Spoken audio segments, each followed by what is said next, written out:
A station that's on your side. You're watching News 19 this morning. Right now, protests have settled down after a long night of violence in the streets of Charlotte. Lines of police facing lines of protesters 2 days after police say an African-American man was shot by an African-American officer. Good morning. It is now 5:30. I'm Ashley Isbicki. And I'm Dion Guillory. Overnight, just 92 miles from us here in Columbia, a city under a state of emergency, gathering national attention, and what started as a prayer vigil for an African-American man shot by police turning violent. Rachel Brown is in Charlotte with more. Unrest grips the city of Charlotte, North Carolina, in the wake of an officer-involved shooting.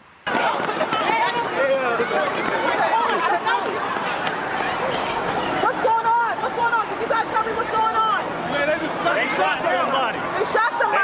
Panic in downtown Charlotte after a shot rings out during a protest. They shot someone to free them from us. What happened? I don't know. They just shot somebody and he was laying there in front of the Omni and there was blood. And then there was just a crowd of people. I don't know. Police clad in riot gear deployed tear gas trying to contain the chaos, and frustration overflowed. Now, why is it a riot? When y'all do what y'all do, y'all call it an uprising, right? When we do what we do, we call them riot. Why? For the second night, peaceful protests turned violent after sundown. Stop killing us! Stop killing us! A reaction to the shooting death of a 43-year-old black man, Keith Scott, at the hands of a Charlotte police officer who was also black. His family says Scott was just sitting in his car waiting for his child to get off of the school bus, but police say he was brandishing a gun and wouldn't drop it. It is the latest of several high-profile police shootings across the country, and it sent this normally genteel city into convulsions. Reporting in Charlotte, Rachel Brown. And a lot of people around the nation are voicing their concerns, taking to social media to share their opinion on the protests in Charlotte. Cody Ryan tweeted, "It's so strange to see a city so close to home in world news. Protesters, be careful, but don't give up, sending power." Also, Andrew Siebold saying, "What's going on in my city?"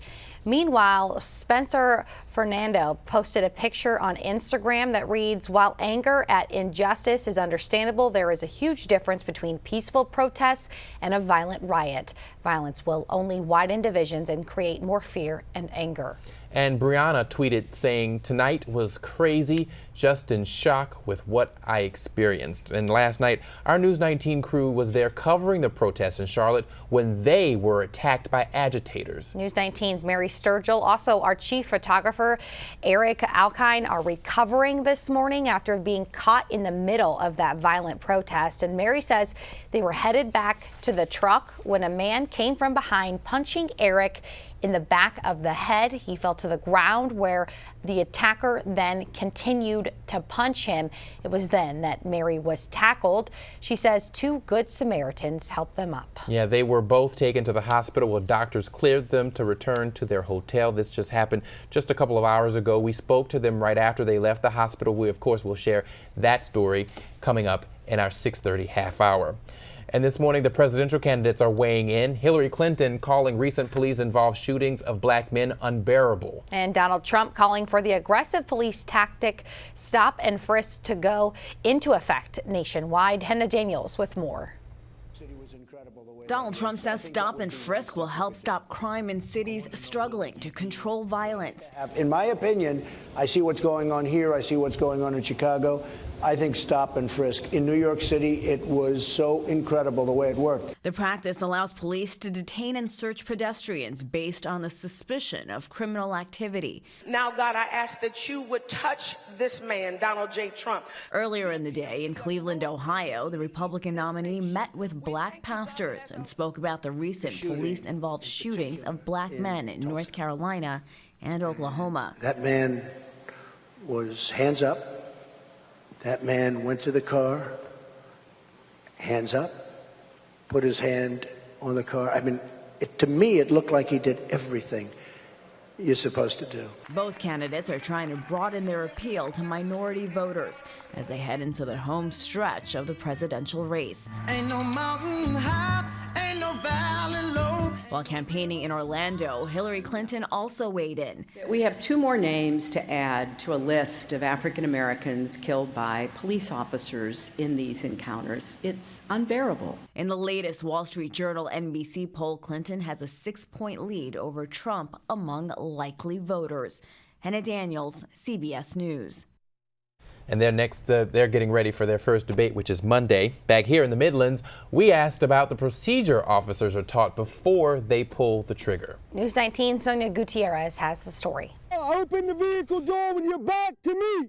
Sometimes it's a split-second decision officers have to make before pulling the trigger. Keep your hands in there. All the training up to that moment is what makes the difference, says Donald Ragg, who is training this group at the South Carolina Law Enforcement Academy. The nature of the violation is going to tell us when we can pull a firearm. That varies case by case. Armed robbery, we know they are armed and dangerous, so we would have to come out of the holster for that. You ready? In the moments before that split-second decision, an officer has to think about 3 words: ability, opportunity, and jeopardy. They have the ability to hurt us, the opportunity to hurt us, and my life is in jeopardy or the life of someone else is in jeopardy. He says they have one bottom line. We try to stay one threat level ahead of the suspect.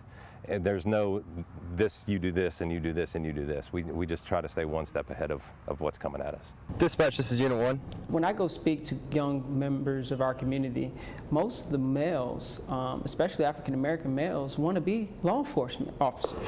Chris Sullivan wanted to be a police officer. But as you get older, you start to learn about the system. You start to learn about the prison system, how we spend more money to incarcerate than to educate. But instead, you can find him organizing community events in the Midlands. History seems to continue to repeat itself. Keep your hands in there. He wants to make sure those moments before the split-second decision to pull a trigger, we're going up and get him. He's got a weapon. are well trained. The problem is us focusing on the effect and not the cause, which, to be blunt, is racism.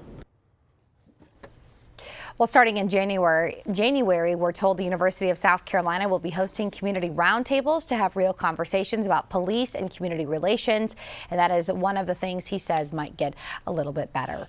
And we will continue to follow this story as it develops. Right now on our website, we have extended coverage, a timeline of what we know happened. Also, the latest on the investigation into the death of Scott. Again, that's on WLTX.com right now.